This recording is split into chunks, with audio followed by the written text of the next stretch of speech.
Welcome to CivilNet. My guest today is Ardashes Kassakhian. He currently serves as Glendale City Clerk in California and is the former executive director of the Armenian National Committee of America. He is in Armenia with a delegation to meet with people across Armenia's political space and with various IT specialists.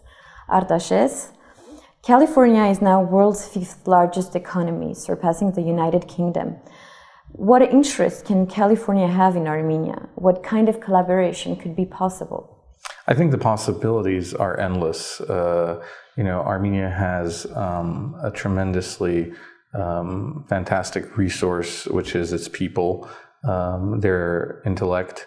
It has always been, even during Soviet times, known as a center for great minds and produced many great scientists. Today, as the internet becomes more of a, central focus of many national economies, and in California, where we have Silicon Valley, it is certainly what has contributed to the growth of California to surpass some of the nations of the world as a great economy. There's many things that we can both help to provide in terms of information, technology assistance to Armenia, but at the same time, the resources and what's being created here in Armenia is also beneficial to California. And a company like Pixart, which our delegation will be visiting, is the one that straddles both worlds, Silicon Valley and Yerevan. And that's just one example. We should make many more such companies.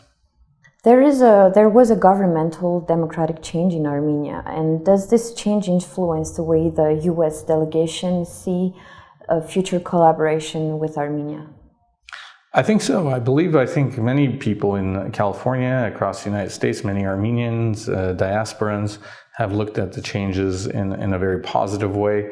I think that there is many people who are cautiously optimistic to see what the future holds. But from what I've noticed and seen here in the last few days that I've been in Armenia and in Yerevan, I think that generally people seem to be more optimistic, more upbeat, and perhaps that was the case before, but that certainly wasn't what many of us who hadn't visited Armenia would hear from people who were returning. There was this big issue of an exodus from Armenia, of people wanting to leave however or wherever they could. I think that has been tempered a little bit, at least, even if it's temporary and it fades. I think just having that ability to realize that the people can determine their own future by rising up through peaceful demonstration is a valuable lesson. And of course, in America, many people looking at that, whether they're in the political sphere or in business, I think they realize that this is a country that has great potential, that has democratic values, and are willing to work with them more openly, say, a country that isn't, that was run by a dictatorship or whatever the case may be. So besides that, I will say that, having that diaspora, having those links in the United States, positions Armenia very successfully to be able to build on those relationships. Not many people, not many nations around the world have an active diaspora like the Armenians do outside of their homeland in a country like the United States that has tremendous resources, that is willing to help build and nurture young democracies. So I think these are all things that hold a bright future for Armenia. The delegation includes prominent California elected officials and business representatives. But besides the trade study that you want to lead here, the important part of the mission is to promote the bilateral political relations between the US and Armenia. What kind of political relations do you hope to see between the two countries? Well, to build on what we were just talking about, I think that we in the United States who have been active in Armenian affairs, you mentioned I had been executive director of the Armenian National Committee, specifically the Western region, not the national organization. I've worked with other Armenian advocacy groups. Our goal is to see that the United States always has a positive predisposition towards Armenia. And I think that's critical because of where Armenia is situated geographically, its history, its relationships with its neighbors. We realize that Armenia's success is reliant on us being active and providing the correct information to our elected leaders who make decisions that impact Armenia and its future. So it's hard to make those decisions if you haven't been here. You can if you rely on the information you receive, but the value of bringing a delegation here is that they're able to experience it firsthand. When you talk to them about, the growing sectors of the economy or the energy and passion of the youth for their country who rose up in demonstration, it leaves a different impression when they're able to interact with those people, when they're able to visit those places, when they see what value this place holds. Because really, it is a small piece of real estate. Let's be honest. Armenia is roughly the size of the state of Maryland, one of 50 states in the greater United States. Geographically, it's tucked away. Oftentimes when you purchase a globe and you look for Armenia, they barely have enough room to write the name Armenia between Turkey, Georgia, Azerbaijan, Iran. But when you're here, you're on the ground, you're just breathing the air of Hayastan and drinking its water. Whether you're an Armenian or not, you're going to leave it with a different impression. And we hope that impression lasts. Let's go back to this question, because when we say promote bilateral political relations, for me it was quite interesting, because I thought, what could the political system in some way influence, American political system influence Armenian political system? Could you? Sure. I think that, when we look at the American political systems of a participatory democratic system of government, I don't know if I can say, honestly, that America's, anyone who is looking at our last election results, who's unhappy with them, will tell you that the system in America failed. But I don't think the system failed. I think the people failed themselves, as they most often do in democratic forms of government.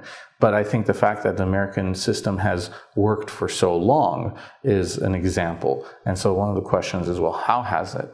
It's the ability, I think, to agree to disagree, where our political differences don't cause us to break down the lines of communication. Sometimes, we do that better than other times, but these are all, I think, things that people can learn from. And it's one of the things that I think, in terms of bilateral relations, people in Armenia could possibly observe and say, okay, that's something that we would like to be more like, model ourselves after this longest functional democracy in the world. Let's go back to the civic responsibility, as we were talking right now. As Glendale City Clerk, the civic responsibility has an important role to play in a democratic country. Absolutely. Even just at the city level, let's assume we are talking about Yerevan. How is the civic responsibility built? What does what factors does it stem for? I think that civic responsibility is reliant on people having being knowledgeable, having access to accurate information for them to be able to make intelligent decisions, and then acting upon those decisions either by voting or speaking out. I have not spent enough time in Hayastan to see in Armenia or in Yerevan to fully understand how the system works. I've been having meetings and have some understanding, but for instance, I have a clear understanding of what the organizational chart and division of powers is in municipalities at the county and state level in the United States. Here in Armenia, obviously, things are done a little differently. I believe the police force is nationalized, whereas in the United States, each jurisdiction has its own police force. Just how taxes are collected and what they're distributed towards. But here's the thing, in the United States, even where we have a very low voter turnout participation, in Glendale, 22% of people vote in municipal elections. To put that in perspective, that's only 1 out of 5 people. Most of the people in America don't know how their government functions. You don't have as much political upheaval because things seem to move forward without much disruption. Your water comes on, your electricity comes on, life goes on.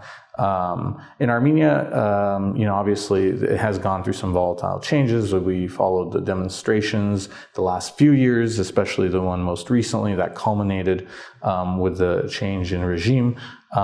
But the reality of it is, just because you have a regime change, that doesn't mean that you abdicate your responsibility as a citizen. You have to remain informed. You have to know, who you put in charge and what you expect them to do for you. Most importantly, I would say it's three things. Civic responsibility means understanding how your government works, why it sometimes doesn't work, and most importantly, what you as a citizen can do to make it work the way you want it to. I think access to information is the first step. Obviously, a program such as yours will help in that, but it's also talking to your neighbors and finding out what the concerns are, and understanding that as a nation, all Armenians are in this together, from the northernmost province all the way to Merghi and Sunik. This is a small nation with a bright future as long as the people are informed and engaged. Thank you, Ardashes, for this talk. Thank you for watching, and continue to follow us on civilnet.am.